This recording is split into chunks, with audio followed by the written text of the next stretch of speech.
பயங்கர சூழ்நிலையில் இருந்த மனிதனை கர்த்தர் இந்த நேரத்தில் கூட உங்கள் மத்தியில் உயர்த்திருக்கார் என்றால் அது கர்த்தருக்கு தான் நன்றி செலுத்தணும்.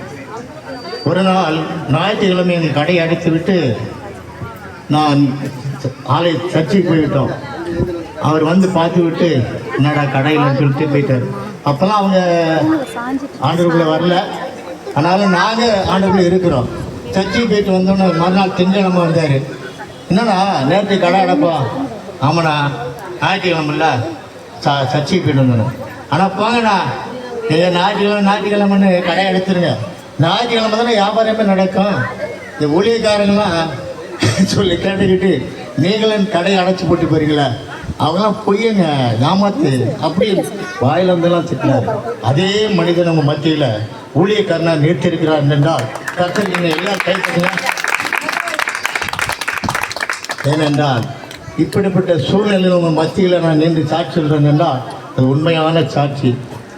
ஏன்னா அப்படிப்பட்ட ஒரு மனிதனை உங்கள் மத்தியில் ஒரு ஊழியக்காரனாக அநேக குடும்பத்தில் நல்ல செழிப்பும் சீராக வைத்திருக்கிறேன் என்றால் என் ஆண்டவராக இயேசு கிறிஸ்து நான் நன்றி சொல்ல கடமைப்பட்டு இருக்கிறேன். ஹல்லேலூயா, ஹல்லேலூயா. இப்படிப்பட்ட ஆத்மாக்களை பார்க்கும்போது ரொம்ப சந்தோஷம். ஏனென்றால் உலகத்தை திரும்பி பாருங்க, பிடித்து விட்டு குப்பத்தில் போய் தூங்கி கிடக்காயா. நம்ம எங்கே வந்து இருக்கிறோம்? ஆண்டோட சமூகத்தில் உட்கார்ந்து இருக்கிறோம். அதுதான் நமக்கு ஒரு பெரிய பெருமை. இந்த பெருமையை பார்த்து பெருமை நமக்கு உலகத்தில் ஒன்று தேவையில்லை. சொத்து சுகம் ஆசி பொன் பொருள் எல்லாம் தேவையில்லை.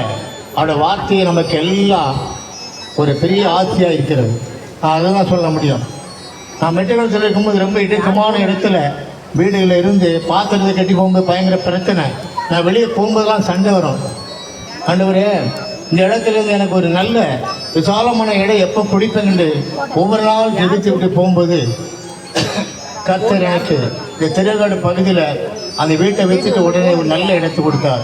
இன்றைக்கி பாருங்கள், நல்ல ஒரு அருமையான இடம், மேலான இடம், அந்த மாதிரி இடத்தை கொடுத்துருக்காரு. கர்த்தருக்கு நன்றி. ஆனால் நீங்களும் ஆண்டவரை ஜெபம் பண்ணுங்க. ஏசப்பா, நான் வாடகை வீட்டில் இருக்கிறேன், ஜெபிக்க முடியல, பல பிரச்சனை இருக்கிறேன், எனக்கு நல்ல ஒரு வீட்டை கொடுங்கப்பா. அன்றாடம் நோக்கி நான் ஜெபிக்கணும், துதிக்கணும், யாருக்கு எனக்கு எதிர்ப்பு இருக்கக்கூடாது சொல்லி ஜெபம் பண்ணுங்க. கர்த்தர் கொடுப்பா, கர்த்தர் கொடுப்பா. ஹல்லேலூயா. இப்பொழுது கூட இந்த கூட்டத்தை ஆரம்பித்து அநேக மக்களை சேகரித்து அநேகமாக சேர்த்திருந்த மக்களை மீண்டுமாய் நம்மை தாமரை பூ போல மலர முடியாது செய்த கர்த்தருக்கு நன்றி செலுத்துகிறோம். அதுக்காக நான் ஜெபம் பண்ணுவோமா? சோதரமாண்டவரே, அன்பின் பரலோக பிதாவே, இந்த மத்தியான நேரத்திலும் கூட நன்றியோடு துதிக்கிறோம். இந்த பிள்ளைகள் அநேகமாக இந்த சர்ச்சில் அநேக பிள்ளை ஆத்மாக்கள் வந்து சிறு பிள்ளைகள் நிகழ்ச்சிகளை பார்க்கும்போது ரொம்பவும் சந்தோஷம், சமாதானம். அதே போல் இன்னும் ஆயிரக்கணக்கான மக்கள் வந்து ஆண்டவரை தேடி வர முடியாது உங்களுடைய கருத்தில்